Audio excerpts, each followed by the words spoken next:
चरणों में सतवार नमोस्तु नमोस्तु नमोस्तु। सुल्लक तरह के चरणों में क्षामी माता जी के चरणों में बंदामी। पूज्य श्री,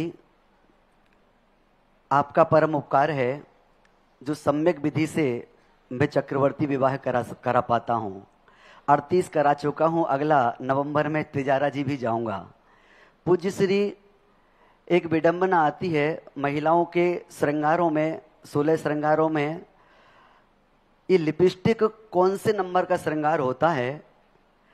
महाराज श्री, विधान भी कराता हूं तो ये लोग लिपस्टिक लगा करके मंडल पर आते हैं तो उनको मना करता हूं, तो अर्घ चढ़ाना मना कर देती हैं, लेकिन लिपस्टिक साफ करना मना नहीं करते।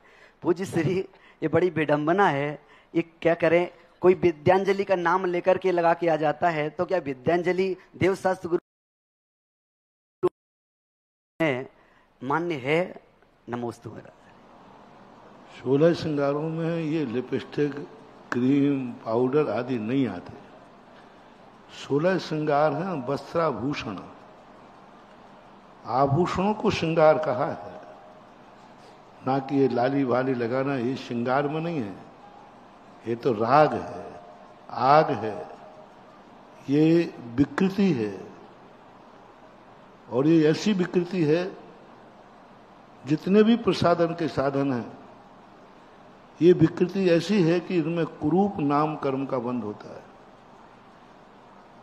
ये सुंदर लगने के लिए नहीं किया जाता, दूसरों को आकर्षित करने के लिए किया जाता है।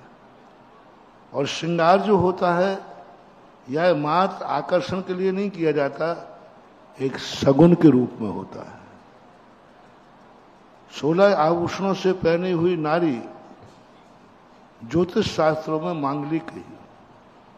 आपने देखा होगा कोई विशेष त्योहार होता है, दिवाली आदि, तो अपनी भारतीय नारियां सजती हैं, सोने चांदी के आभूषण पहनती हैं। कोई और भी मांगलिक कार्यक्रम है तो उसमें पहनती हैं। तो इसका अर्थ बूढ़ी माँ भी पहनेगी। जैसे मान लीजिए दादी माँ है और घर में सुहागन है, तो वृद्ध अवस्था में भी वो अपना पूरा श्रृंगार सोना चांदी पहनने का भाव करती है।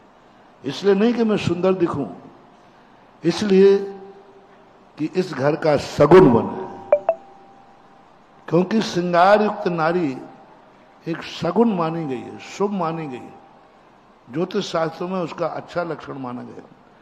इसलिए नारी जो 16 श्रृंगार करती है, यह सगुन के लिए करती है, परिवार के मांगलिक के लिए करती है, जो उसको देखे उसका भला हो जाए, इसके लिए करती है। जो उसको देखे, 16 श्रृंगार से युक्त नारी यदि कहीं जाते हुए व्यक्ति को मिल जाए यात्रा में, तो उसका शुभ हो जाता है। तो ये इसके रूप में 16 श्रृंगार आए थे, ना कि दूसरों को विकृत करने के लिए नहीं, स्वयं को विकृत करने के लिए नहीं। लोग हर चीज का अर्थ क्रिया भूल गए। आज उसका नाम कर दिया ब्यूटी पार्लर, सुंदरता बनने के लिए। और हम कह रहे हैं ये श्रृंगार सुंदरता के लिए नहीं है, ये मांगलिक और सौभाग्य के लिए होते हैं। नारी के 16 श्रृंगार को सौभाग्य चिन्ह कहते हैं। शास्त्रों में क्या कहा उसको? सौभाग्य चिन्ह। ये उसके सौभाग्य के सूचक है। परिवार के लिए सौभाग्य है, उसके लिए सौभाग्य है, जो उसकी तरफ नजर उठाए उसका भी सौभाग्य है।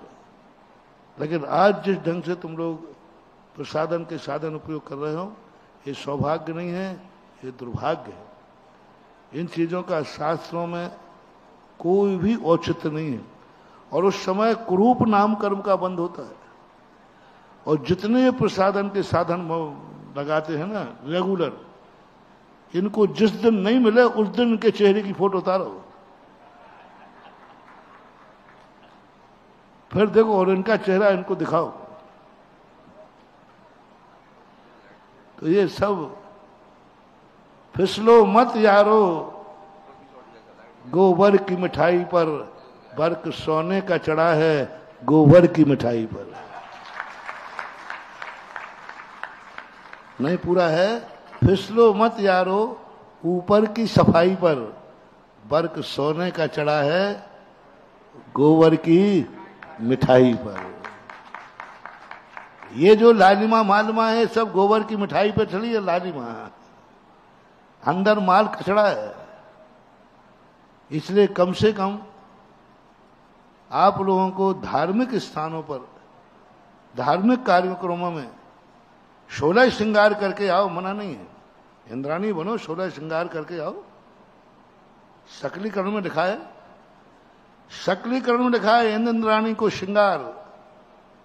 जब पंचकर्मा का आदि का सकलीकरण होता है इंद्र का, तो एक एक आभूषण का श्रृंगार है उसमें। कानों के कुंडल का श्रृंगार, अंगूठी का श्रृंगार, कंगन का श्रृंगार, बाजूबंद का श्रृंगार, जो यहां लगाते हैं उसका श्रृंगार, हर चीज का मंत्र है। अब यहां से हमने डेवलप किया, ज्योतिष शास्त्र में भी पढ़ा। जब सकलीकरण की विधि मैंने पढ़ी तो उसमें मैंने कहा ये कौन सी शुद्धि है। एक एक आभूषण को मंत्र दिया, अंगूठी तक का मंत्र दिया, पैरों के आभूषणों का मंत्र दिया, करधनी का मंत्र दिया।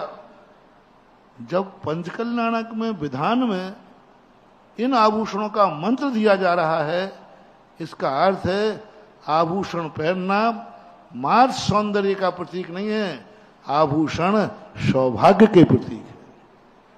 इसलिए इंद्राणी बनकर आओ, आभूषण पहन के आओ, कोई आपत्ति नहीं है। लेकिन ये सिर्फ प्रसाधन के साधन लगा करके, मैं तो सबसे कहना चाहूंगा जनरली तुम जो करते हो ठीक है, मान जाओ तो ठीक है, नहीं मानो तो कम से कम हर महिला को, हर पुरुष के लिए कम से कम मंदिर में आते समय तो उतनी देर के लिए ये चीजें नहीं लगाना चाहिए।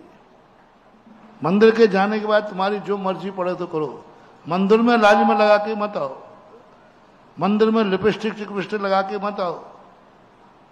मंदिर में तो कम से कम अपना सौभाग्य लेकर आओ तो कोई बात नहीं। मंदिरों में आहार के समय और पूजन अनुष्ठान में आप लगा के भी आए हैं तो आपको कुरूप नाम कर्म का बंध होगा। कल के दिन तुम्हारा चेहरा ऐसा होगा कि फिर फेयर एंड लवली भी काम नहीं करेगी। अब भैंस के लिए कौन सी क्रीम लगाए कि वो गोरी हो जाए? अब ऐसा रंग क्यों मिला? ऐसा रंग क्यों मिला? ऐसा रंग इसलिए मिला महानुभाव कि उसने धर्म क्षेत्रों में, मंदिरों में, पूजन पाठों में, विधानों में इस प्रकार के प्रसाधन के साधनों का उपयोग किया होगा और उसने ऐसा क्रूप नाम कर्म का बंद कर लिया। इतना तो कम से कम होना ही चाहिए। और ठीक है, और फिर आगे जो है सो है, महावीर की